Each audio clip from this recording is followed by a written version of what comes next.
Koperasi simpan pinjam. 1. Ada pengertian koperasi simpan pinjam.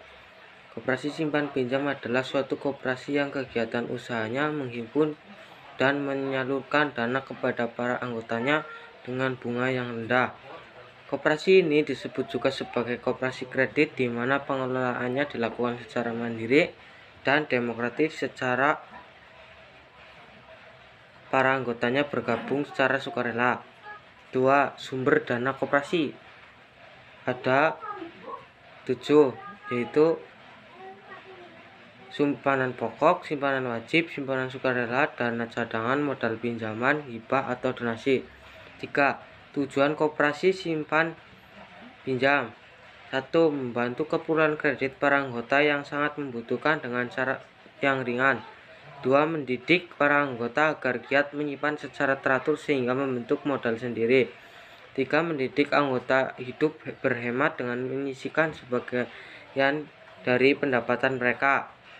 4. Menambah pengetahuan tentang perkoperasian. Yang keempat, ada fungsi koperasi simpan pinjam. Peran dan fungsi simpanan diantaranya yaitu menimbulkan keinginan untuk menabung uang pada para anggota. Seluruh uang simpanan di koperasi bisa diambil seluruh saat ingin berhenti menjadi anggota. Berfungsi agar uang yang disimpan bisa lebih aman, terjamin, dan produktif. Uang simpanan di koperasi bisa menjadi investasi untuk masa tua karena besarnya akan terus bertambah. Peran dan fungsi pinjaman diantaranya adanya kredit pinjaman koperasi yang bisa membantu anggota untuk meningkatkan pendapatan dari usahanya dan membantu dalam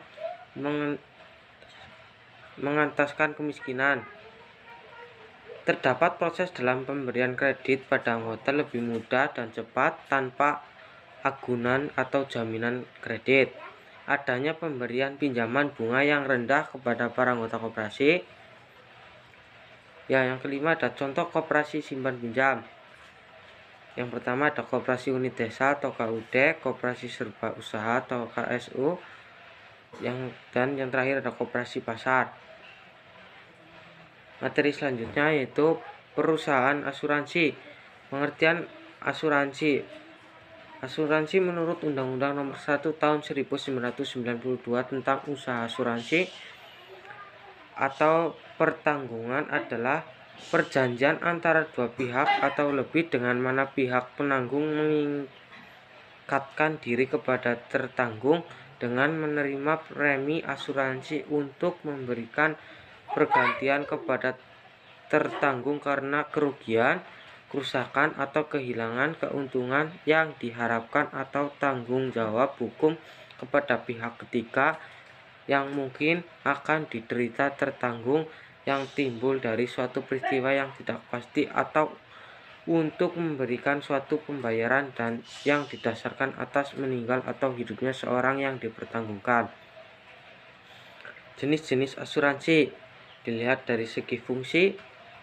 Asuransi kerugian atau non-life insurance, asuransi pengangkutan, asuransi aneka, asuransi jiwa atau life insurance, asuransi berjangka, asuransi tabungan, asuransi seumur hidup. Dilihat dari segi kepemilikan. Asuransi milik pemerintah, asuransi milik swasta nasional, asuransi milik perusahaan asing, asuransi milik campuran. Yang ketiga ada keuntungan asuransi. Bagi perusahaan asuransi, premi nasabah, hasil pernyataan modal di perusahaan lain, hasil bunga dari investasi di surat-surat berharga.